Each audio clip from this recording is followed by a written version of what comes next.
Hello, everyone, and welcome to today's event. I'm Sam Peck, the Executive Director of Family Councils of Ontario, and it's my pleasure to welcome you today to what is hard to believe is the last guest speaker session of our June 2022 virtual conference, Regroup, Refocus, Recharge. It's been a whirlwind of a month with lots of great sessions to mark Seniors Month and Family Council Week. And today we are going to hear from our last guest speaker before our closing social next week. Before we go any further, I'd like to take a moment to acknowledge the land on which I'm coming to you from. I'm based in Hamilton, which is situated upon the traditional territories of the Erie, Neutral, Huron-Wendat, Haudenosaunee, and Mississaugas. FCO is a province-wide in scope remote team. So we encourage everyone we work with to learn about the land that they're based on and to think about the ongoing legacy of colonialism and what meaningful reconciliation can mean. It's a great website, native-land.ca. You can type in your address and learn a lot about the territories your home is situated on.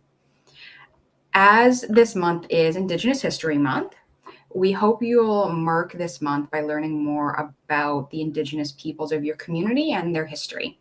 And consider adding a land acknowledgement to your council meetings to really remind everyone of our shared commitment to reconciliation and connection with Indigenous peoples. The work non-Indigenous communities and individuals and organizations need to do towards meaningful reconciliation with Indigenous peoples is a long-term journey. It's specific to each individual, and it's constantly evolving for us and other organizations. But we welcome you to join us on our journey. Before we get into today's session, I want to let you know that we've posted a link to a survey on intergenerational programming. So we want to get your council's thoughts, actions, feelings around intergenerational programming within long-term care. So if you or your council is currently thinking about or working on any intergenerational programming, or it's not on your radar at all, that's useful for us to know. Fill out the survey or let us know in the session chat. But now I'd like to introduce today's session speaker, I'd like to welcome my colleague, Leanne Polisi, to the virtual stage. Thank you, Sam. Good afternoon, everyone, and it's a pleasure to be here with all of you today. And today we have a great afternoon planned, and we are privileged, and I am honored to be able to introduce today's guest speaker, Deborah Bakti, the author of Now What? Managing the Emotional Journey in Long-Term Care for Families. Deborah Bakti worked as an executive in seniors care for 11 years. And during that time, she became a resident's family member 3 times with her husband, mom, and dad. That life-changing experience inspired her to leave her corporate career to start her company, Think Breakthrough, to change and support the organizations that assist families with the biggest concern in aging. Now What, her latest book, also aptly titled Now What, is written to support people with their emotional journey of becoming a resident's family member and equip the seniors' care homes to develop a trusting and compassionate care partnership with their new family members. Here at FCO, we are really excited about a collaborative project that we're working on with Deborah. Some of you might have seen the videos that have been posted on our YouTube channels in collaboration with Deborah's book on giving family members tools and guidelines on how to have them be better equipped to manage those emotions on admission day.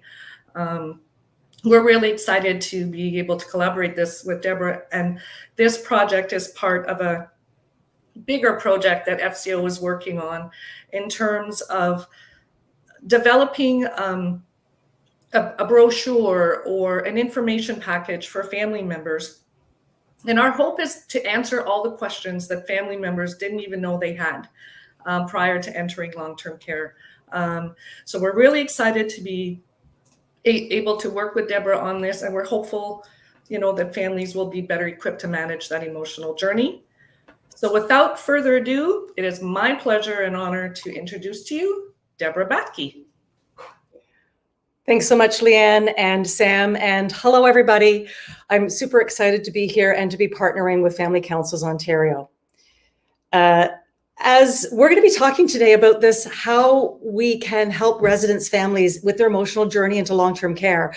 Those of you as Family Council members probably remember what that admission day was like for you when you brought your loved one into long-term care. And so a lot of the work that I do, specifically with my latest book, Now What? Managing the Emotional Journey of Long-Term Care for Families, is I support seniors care organizations and their leadership and their frontline staff to equip them on how they can be building trust in that partnership dynamic with new and existing families, as well as being able to effectively manage the expectations that we as families on behalf of our residents have. And so it's this unique position that I have because, like Leanne said, I worked in seniors care at the executive level for 11 years. And it was during that time that I was thrust into the role of family member, first with my dad going into long-term care when he had Alzheimer's and Lewy body dementia, and he passed away in 2011. And then the second situation was with my husband, who got diagnosed with an extremely rare disease in his early 60s. And I became a resident's wife for the 4 years that he lived in long-term care before passing away in 2015. My third experience was with my mom, and she started in retirement living and then moved into assisted living. And she passed away in 2019 there.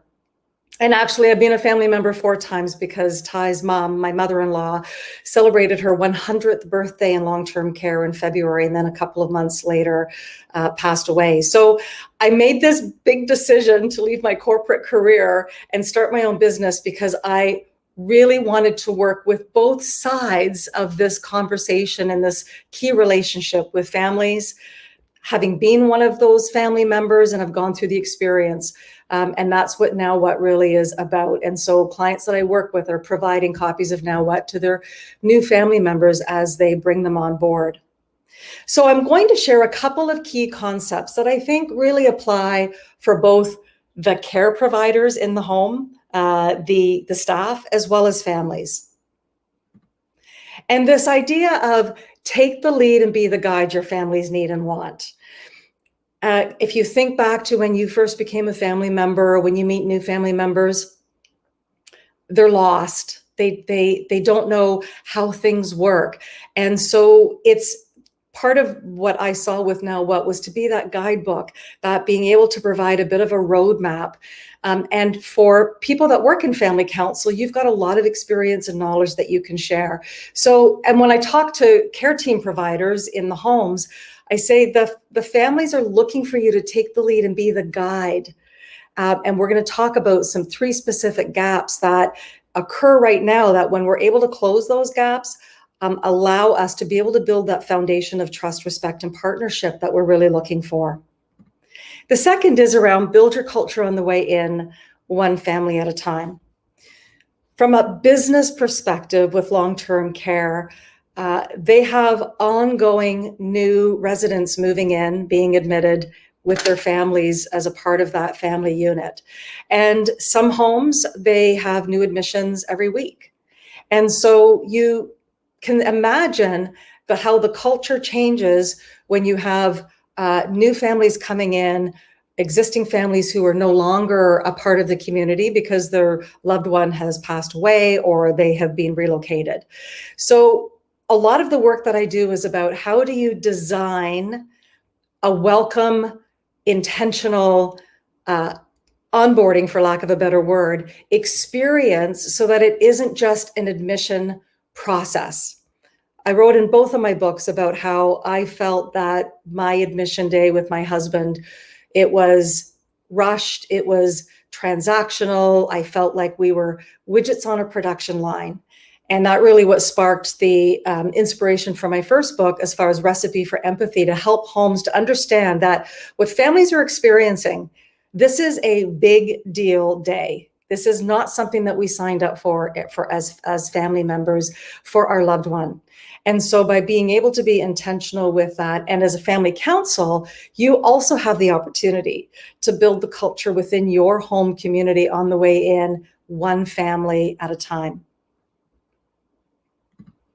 I want to talk for a couple of minutes about this term I coined called admission anxiety. And what I recognized with the work that I was doing with homes was that actually both sides of this new relationship experience admission anxiety.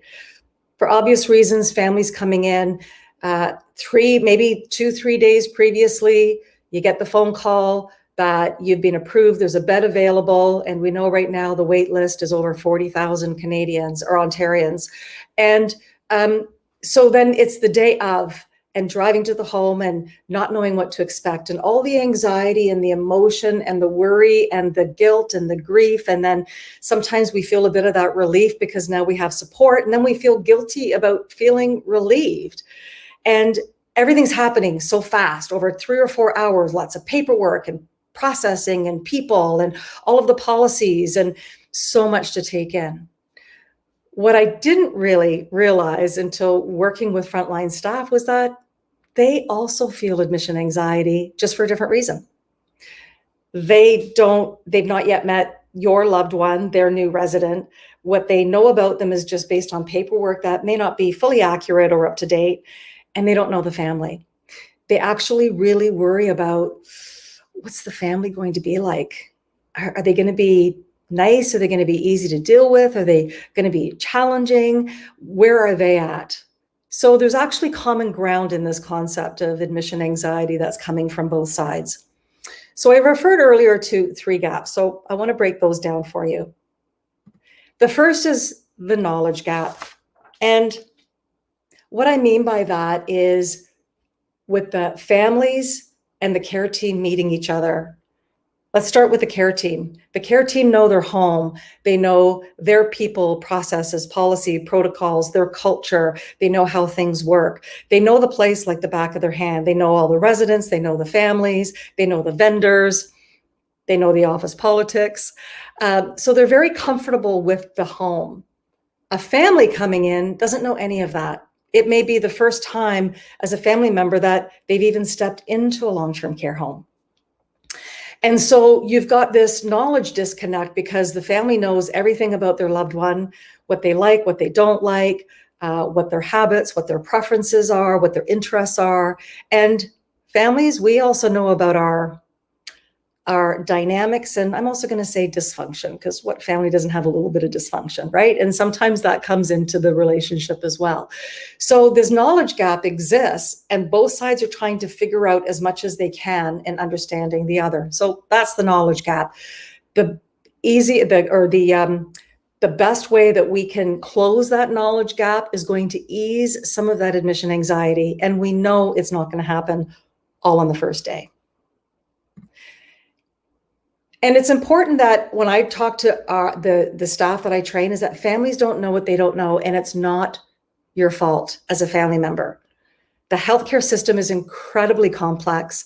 The seniors care sector within the healthcare system is also incredibly complex with lots of moving parts, constant daily changes almost, it seems, and COVID certainly didn't help with that.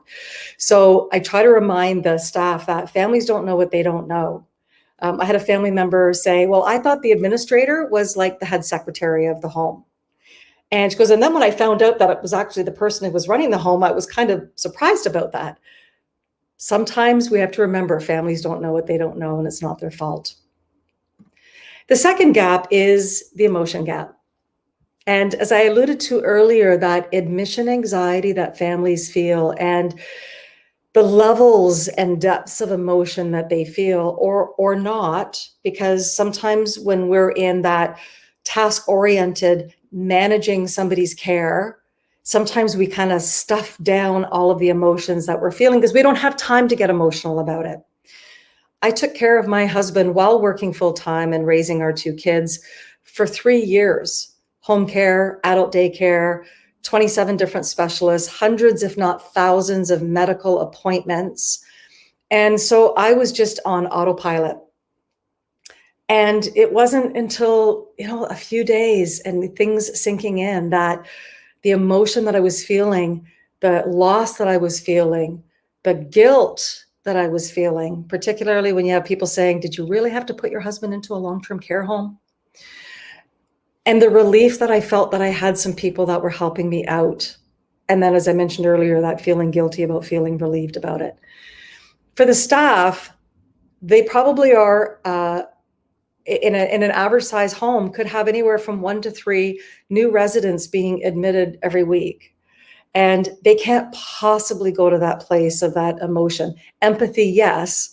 So part of that, meeting the family where they are, but they also, sometimes they probably feel like they're trying to fit in an admission into an already busy day.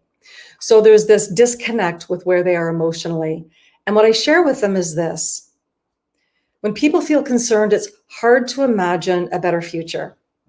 And so a new family coming in, they can't see around the corner that care team members can to see how things can actually benefit their loved one with the care that they're providing, with the meals that they're able to be served, with the activities, right? There's all those positives, but on that admission day, all we can focus on is, I can't imagine a better future here. The other key point is that they're not just meeting the family, they're meeting your grief. And sometimes how the grief shows up is, if any of you have ever had, and we'll talk about it a little bit, but a disproportionate reaction maybe to a situation, that fear, that worry, that anger, that frustration, a lot of times that's grief. And in the Now What book, there's a chapter that I had Edie Nathan, who is a therapist and a grief expert, write about, so that, because sometimes families, we don't even realize that it's grief that we're feeling. Sometimes we associate grief with somebody passing away. But as you know, when you've got a loved one living in long-term care, there is still loss, and that contributes to the emotion gap. I refer to this in the Now What book, and it may be a little small to see, but I created this, thank you. I created this poster about the porch, and we were actually doing a book club with the family, and I was on as a guest, and she said, I really love the porch acronym that you have, and when I feel overwhelmed, I just say, try going to the porch. So I said, I'm going to create a poster that says that, because it really is about when we've got so much going on, and as caregivers, to be able to take that moment, take that beat and pause, observe what's really going on, reflect on the situation, and then be able to choose, how do I want to respond in that situation, to be able to regulate back the emotions, to really understand the situation at hand. And then what are you doing to, when I say make it happen, the decision, the action that you're taking. The third gap is what I call the identity gap. And this, I think, is probably one of the most significant pieces in trying to get settled into our new role as a family member. And what I mean by that is, we look at this relational triangle. And so you have your loved one, who is now the home's new resident, as the top of the triangle. That's the key person. And now we've got the care team along with the family. Whereas previously, before they moved into long-term care, you were the primary caregiver, the POA, maybe you had home care and other supports, but typically you're the main person that's providing the care for them. Now, all of a sudden, you're in a home, in a community where there are so many people, so many departments that are there to support and provide that safe, quality care environment for your loved one.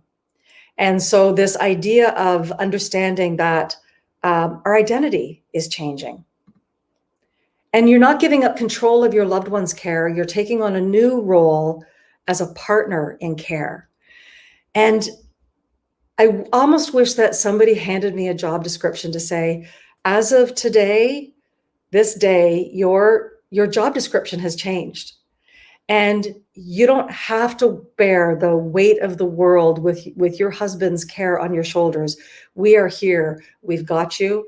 Yes, there's a learning curve that we have, but you now have a team because I have a new role as a partner in care. And I want to read to you just a short excerpt from an email that I received from a family member that really brings this to life. She says, reading now what helped me to think about and understand the other side of the coin when we are adjusting to having placed a loved one in long-term care. It helped me to better figure out how to deal with things now that my mom was not in my care anymore. At first, all I could see when I visited mom was that they weren't caring for her the same way I had been doing at home. Your book brought to light that I was not the only one getting used to this new norm. I hadn't thought about the staff having to get to know mom and figure out how they best could care for her. And I love this part because she just was so real. She said, it really helped me to get over myself and focus on the positives of what goes on in a long-term care home. It's not perfect, but they do a much better job of looking after my mom than I could ever do now that she is at the stage she has reached in her life, 98 and well into dementia. And I had the pleasure of meeting Shirley on a town hall call.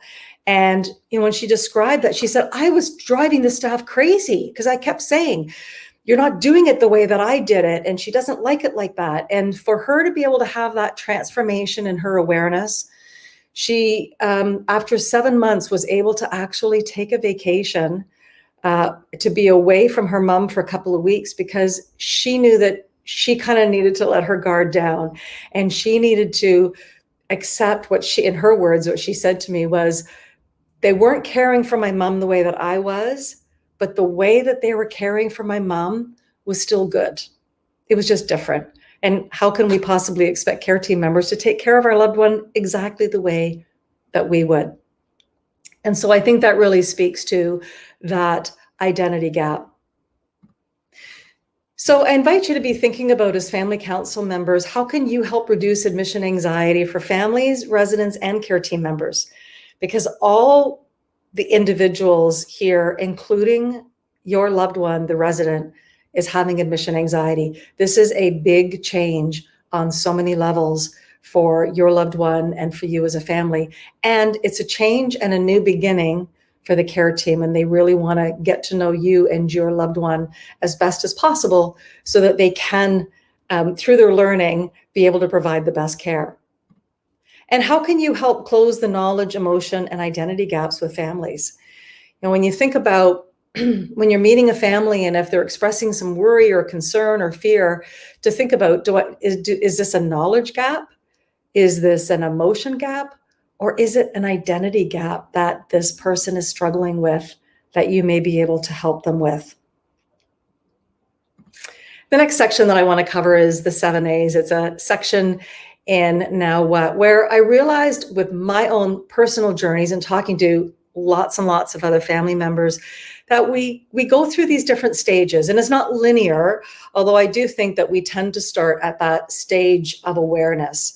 And it's being aware that white knuckling it and providing the care, and sometimes we're duct taping together a care program, isn't going to work.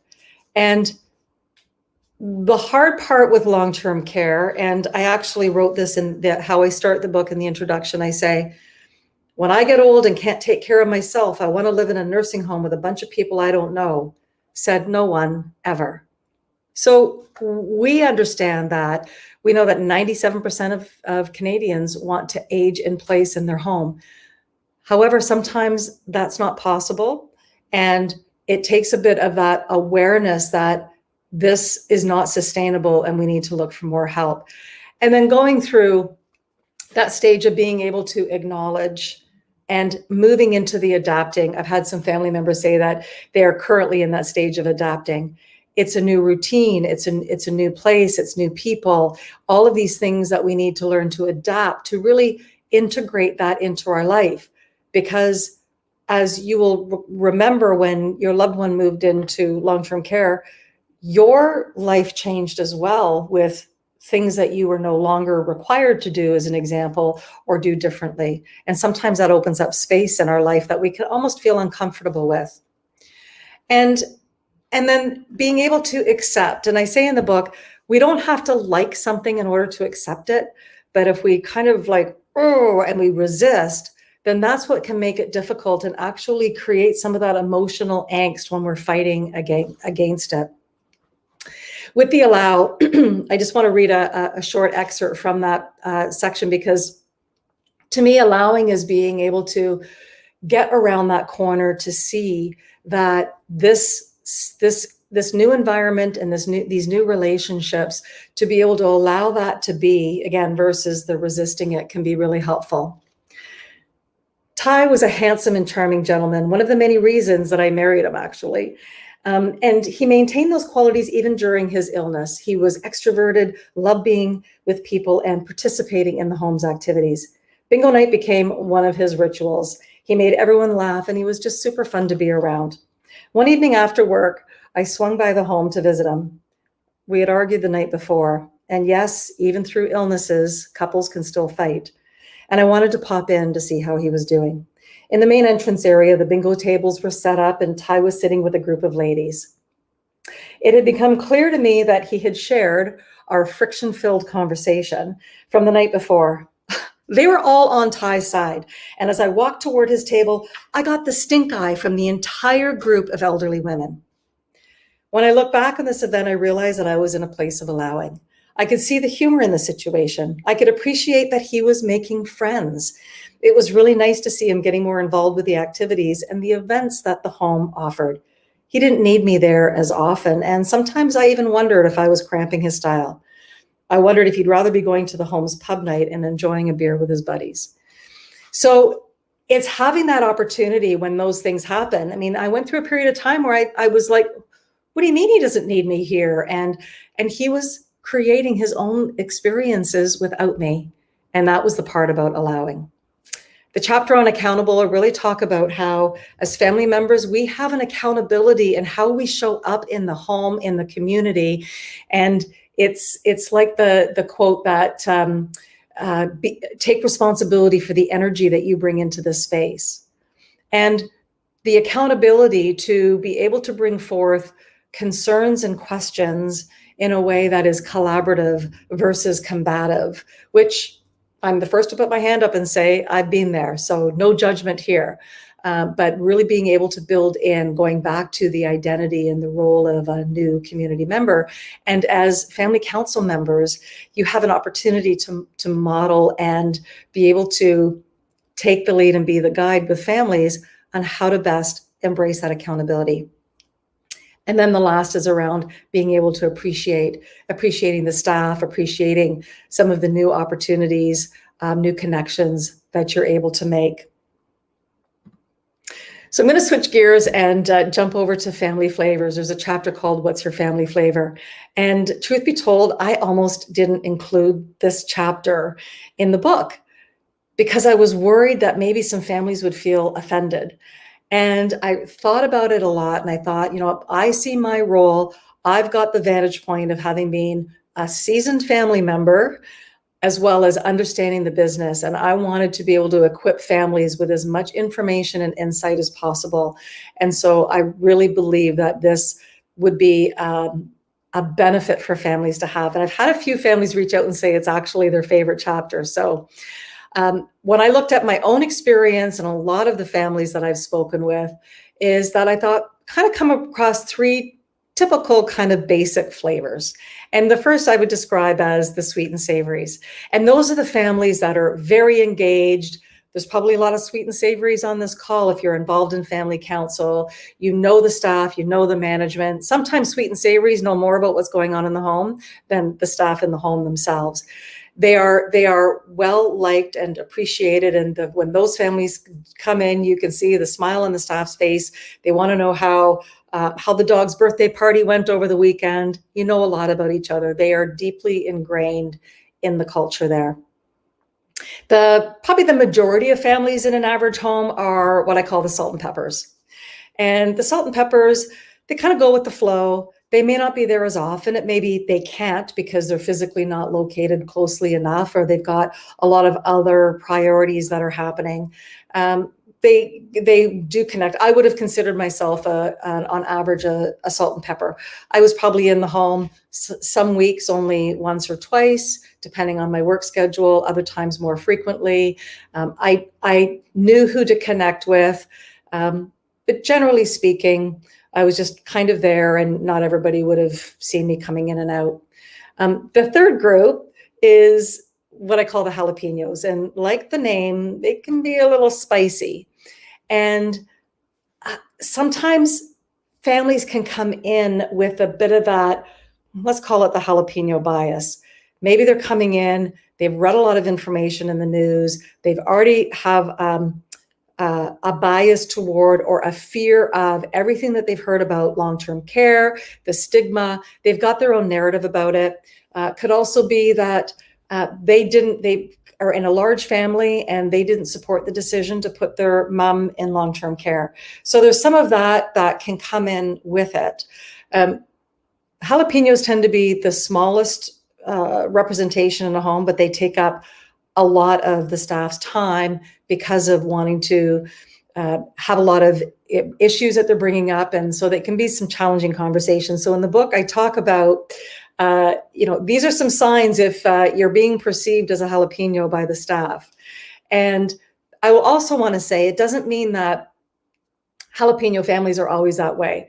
I was, let's say, primarily a salt and pepper. I had my sweet and savory moments, but I had my jalapeno moments too.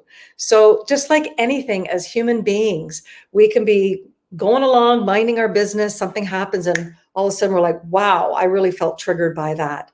So it's part of it is to understand, and in some homes where they're using the book, a family member will say to a staff, I'm sorry, I'm just having a bit of a jalapeno moment right now. It brings a bit of levity to it. And it's not to take away that there are legitimate concerns, but it's a way to be able to self-monitor. And am I coming across as a jalapeno, which could get in the way of actually getting this situation resolved?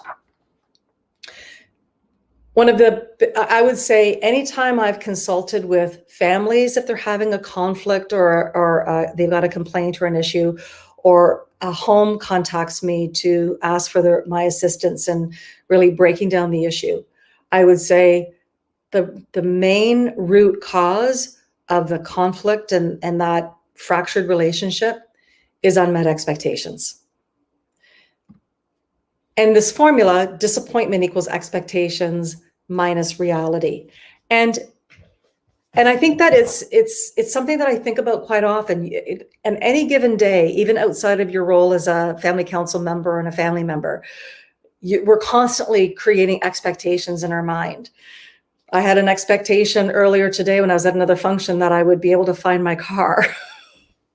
That was a bit of a journey.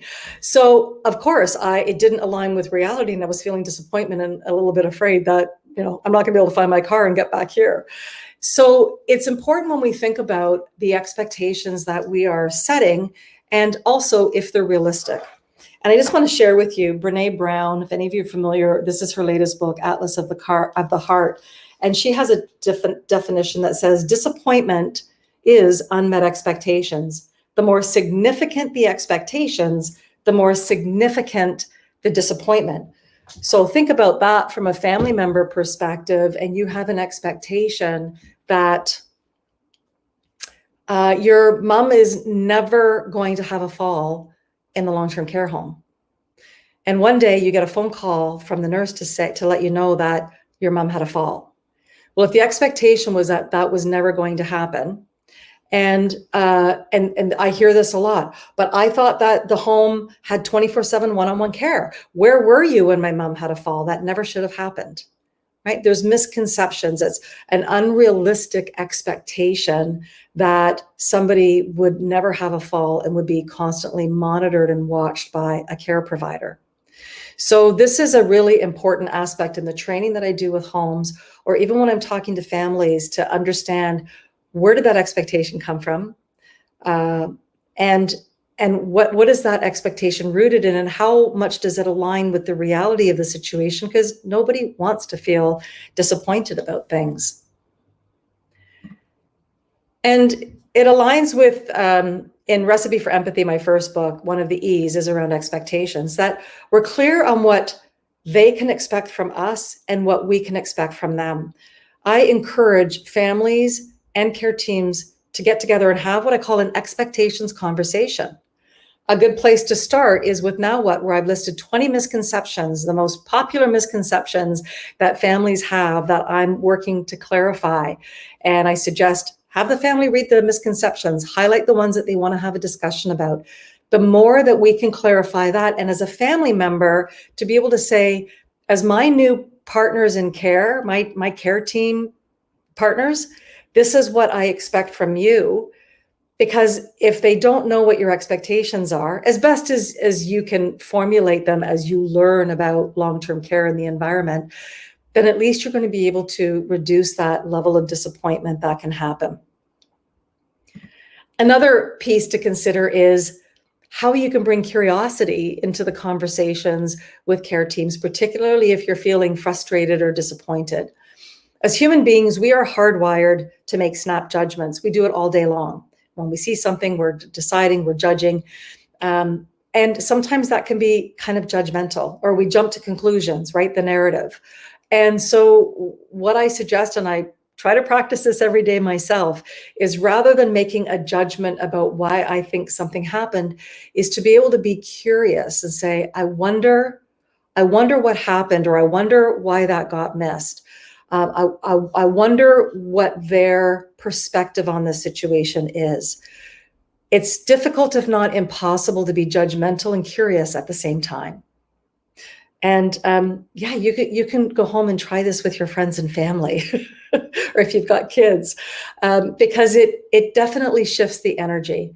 And this is all about how do we build stronger personal relationships in our personal lives, as well as even with family council. When you're having your meetings and maybe there's a disagreement or not seeing things in the same light, to be able to say, tell me more about why you think that way, bringing that sense of curiosity. So I want to invite you to think about how you can share your knowledge and experience. You've been on this road for a while, and sometimes it's almost hard for us to think back to when we were brand new. And if you think back to that very first day when you walked through those front doors with your loved one, how the home looked and felt, and think about when you've got new families coming in with their loved ones, that's what they're coming in and seeing and experiencing, and the emotions that they may be feeling. And as family council members, it's a real opportunity to be part of that conversation and welcoming them into a community. And ideally, as things are opening up a bit more and there's more opportunity for families to be able to get together face to face and meet each other, there's a lot of families out there that are looking for that connection. So there's 6 ways, and I know that this slide's a bit busy, but I'll break them, each of them down. How you can support your families. Let them know they are not alone, so that they feel seen and heard. This almost seems kind of counterintuitive. Of course they're not alone. How many people do we have living in long-term care? But it always amazes me when someone's either read Now What, or they've been in a book club, or they've talked to their families to say, I thought I was the only one. And it felt so lonely on that feeling lost. So there are ways that you can let them know that they're not alone, and they do have a supportive community there that will help them on the journey. What they're feeling is normal. Families who say, I didn't want to say anything about that because I was afraid that people would judge me. You know, if I said I felt relieved, and then I felt guilty about feeling relieved, or even saying out loud that you feel guilty. So letting them know that whatever it is that they're feeling, it's normal. There's other people who feel exactly the same way. And to let families know they have agency over their presence, right? Their family flavors. They do have agency over how they choose to show up. And if there are ways that you can help them to problem solve and look at conflict in a way that can work collaboratively versus that combative, that can sometimes happen and really fracture relationships that are so key in the home. They can make the suboptimal reality work for their family. Sometimes families, we can just get so stuck in, but this is not what I wanted. This is not what I signed up for. Ty and I, we didn't sign up for this, as we were approaching almost 30 years of marriage together with 2 kids. But the reality is this was our new normal. And we also were dealing in a suboptimal time in our healthcare system, right? There's a lot of things that are happening, from recruiting and all these different political issues that we just can't solve today, but we can make it work to the best of our ability in this suboptimal situation and time. Their role in the relational triangle is important and valued. And I think sometimes families almost feel like afraid. Oh, I don't want to call. I don't want to bother the staff. I know that they're really busy, and they don't know what they don't know, and they're in that identity gap. So being able to help them to, how do you want to show up? What is your role? How can you really step into that partner in care with the new care team and build relationships and those moments that matter with them? And helping them clarify and adjust expectations. This is so key. I mean, if we could tackle that as far as having realistic, manageable, achievable expectations that everybody knows, a lot of the conflict and the challenge that you're facing, it can help to lessen that. So I think there's a real opportunity around that. So this is a picture of a book club package. I want to just take a few minutes to talk about the book club that we have started in a lot of different homes. And so in my organization, we've created a slide deck, a participant guide, a facilitator guide, and we're also creating templates for email invites and basically a cut and paste. We want to put all the tools together and provide train the trainer if homes or family council are looking for that. The structure that we have is that it can be done over 4 weeks, can be done over Zoom. That's why we've got the slide deck, or it can be done in person. Some homes are looking at doing that in their garden in the summer. Some families are really appreciating Zoom because it just gives them more flexibility. But we've seen them run as 4 weekly or bi-weekly 90-minute sessions. And I think some of the benefits that families have been experiencing is sometimes this is the only time that they've actually talked about how they felt on that admission day. And they get validated by other family members going, I felt that too. Yeah, I sobbed all the way home, driving home in my car. And so it starts to build that community that we've been missing for so long. And working through material that is very easy to read. The book only takes 2 hours to read through, and are able to have discussion points. And what I hear is that they go the full 90 minutes and sometimes they want to go longer. So there's an opportunity when you think about from a family council perspective to be able to work with the social worker, admissions coordinator, management at the home and say, got a full toolkit for you. Figure out, with some of them, they have a family member who's a co-lead with the social worker or admission coordinator. But really, you can make it what you want out of it to be able to have these kind of conversations and close the knowledge gap and the emotion gap and the identity gap in a very constructive and community-based type of environment that can be created. So to bring it back to where we started about 40 minutes or so ago, is these are all the ways to get on that roadmap to take the lead and be the guide that your families need and want. And I want to close just by sharing a little bit from the book in Final Thoughts. You've joined a club that perhaps you never anticipated being a member of, and yet here you are with the rest of us learning as you go. When Ty became a resident, I couldn't possibly know he would live in the home for 4 years. At the time, his specialist deemed him palliative. We were told that his disease was incurable, degenerative, and fatal. Medical practitioners thought Ty would be lucky to survive another year, maybe 2. Knowing that each day was probably going to be the best he was going to feel and that his physical and cognitive abilities would continue to decline, I myself needed to work through each of the 7 A's shared in this book. But I couldn't have done it on my own. Building a support team, both formal and informal, was a lifeline for me and my kids. As I shared earlier, it's important to be able to accept this new reality. Although that doesn't mean you have to like what's happening. I remember my therapist asking me, After Ty is gone and you look back at this time, how do you want to remember it? She asked me to consider how I wanted to feel. How did I want my kids to feel? As hard as it was to think about that, I really appreciated her questions.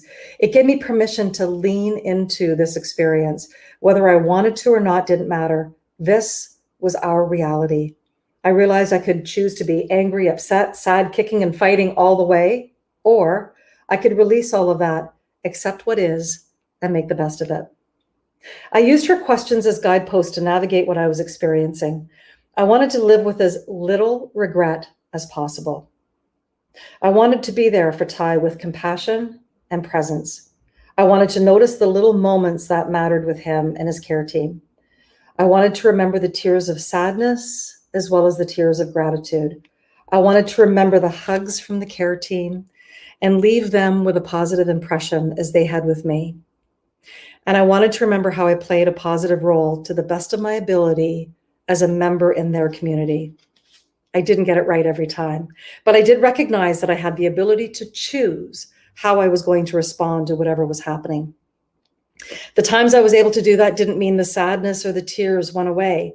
What it did do was open up my ability to experience the happy moments, the funny moments, the heartfelt moments, and even the frustrating and the challenging moments, to remember the moments that mattered. Moments like helping Ty drink his thickened juice through a straw that I needed to hold for him, or feeding him his pureed dinner because he was at risk of choking. I could view it as a task, or I could view it as a privilege. I would sit with him while he watched TV and dozed off. For a moment, I could pretend it was just like our usual Friday night, or telling him he needed to turn the TV down in the community room because he was watching a mob movie with lots of violence and swearing, and the other residents just weren't having it. I could see the humor in Ty as a younger resident, creating a bit of a ruckus. Another time, staff told me that Ty has to stop hiding fruit in different drawers in the building because it'll attract ants.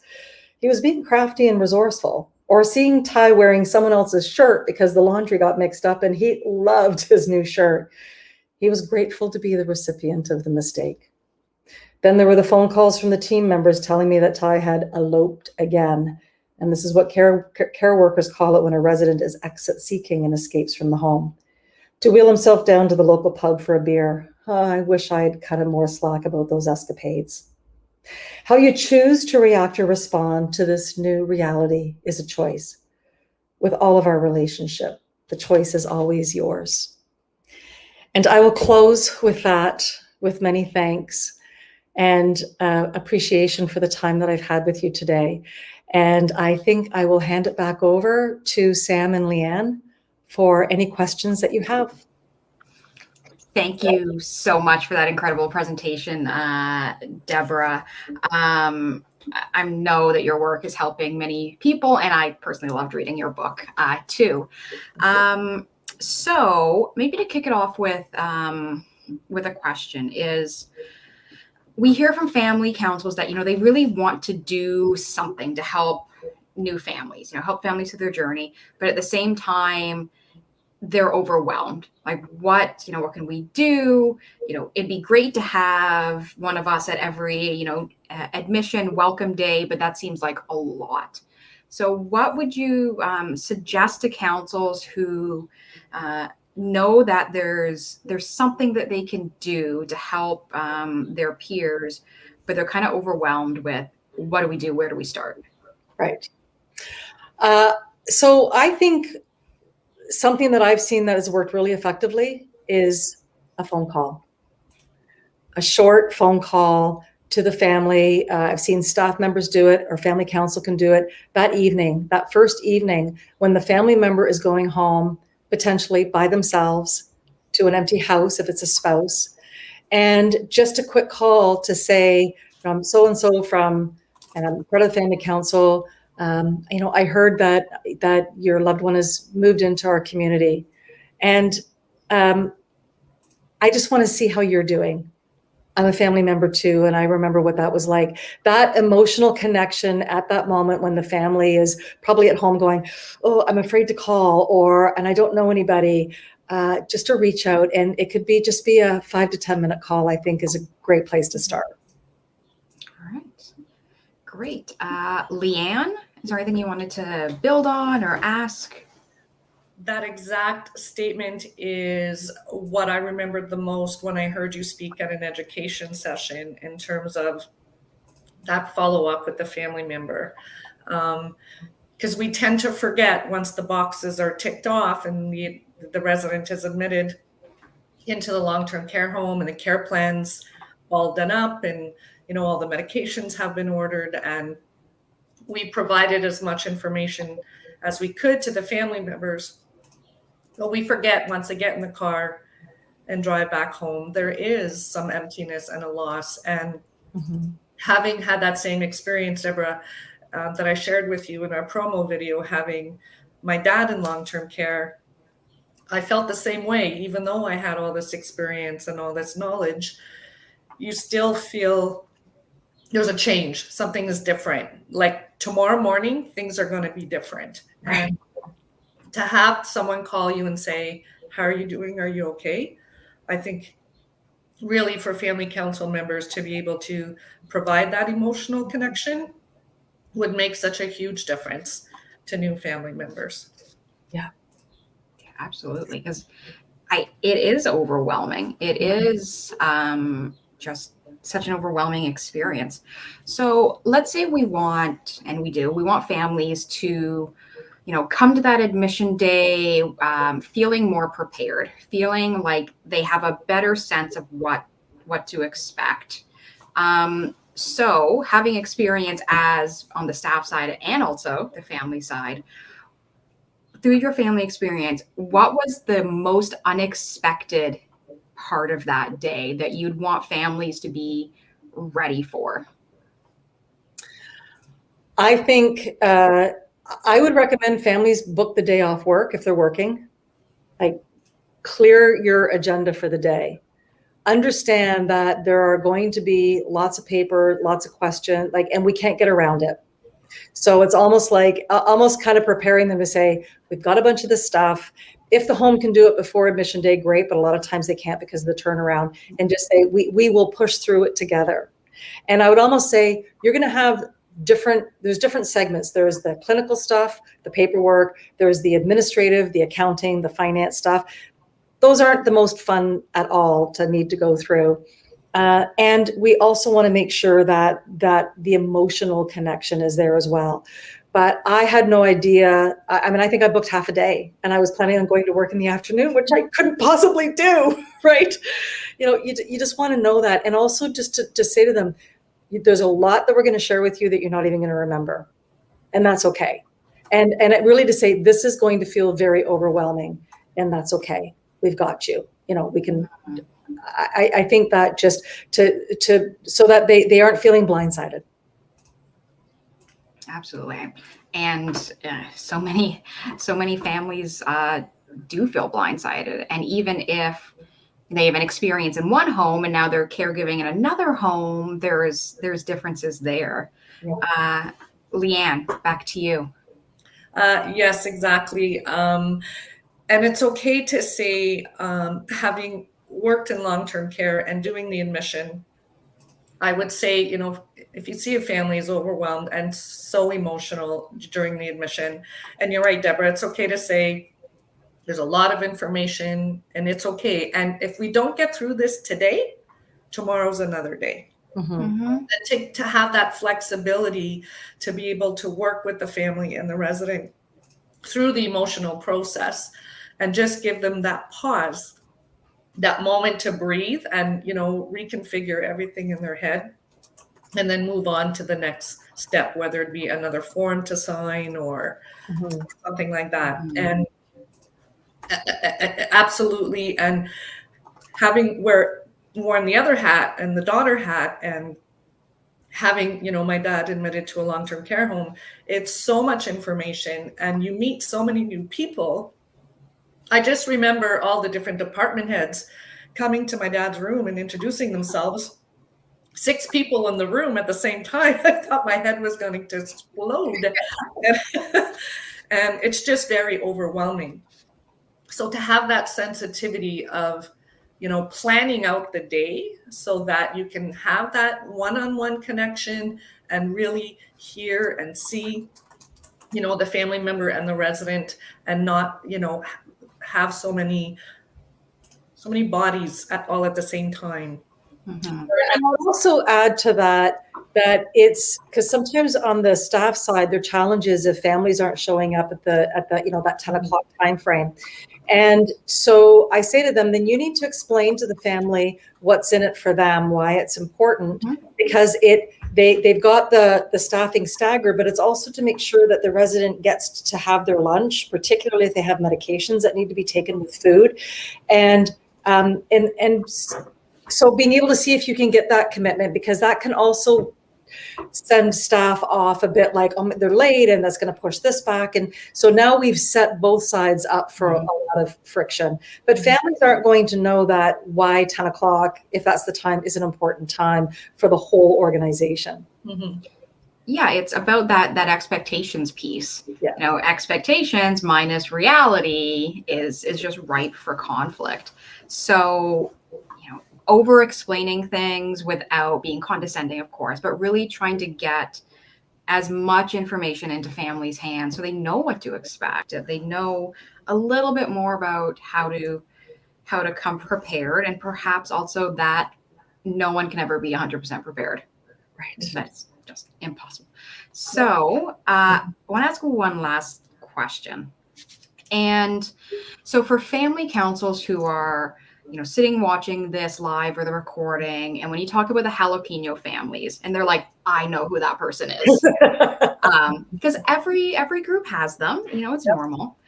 But what advice would you give to family caregivers, family council members who maybe find it frustrating to interact with that jalapeno person or during their jalapeno moments, but no, I can help this person?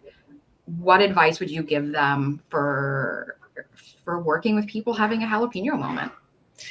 Well, I mean, that's a broad question we could do a whole session on. I also feel like that being curious and trying to understand where that person, what is triggering that response. It's almost like when you think about, it's almost like having a responsive behavior. Like when a resident has a responsive behavior, it's not because they're trying to be difficult. There's something else going on. So what's going on underneath the surface? I had a situation where staff was telling me that they were given the heads up that this family coming in were really rude. They were so rude. And she took the curious versus judgmental. And what she uncovered was the family was what we're going to call acting out, because they were so embarrassed and ashamed about their dad's responsive behaviors. This was new for them. And they were not coping well. And they felt like the staff were going to judge them. And this person was able to say to them, this is our business. And I know it's heartbreaking because this is not your dad. Tell me what your dad was like before. Like, engage in conversation. That family was not being jalapeno.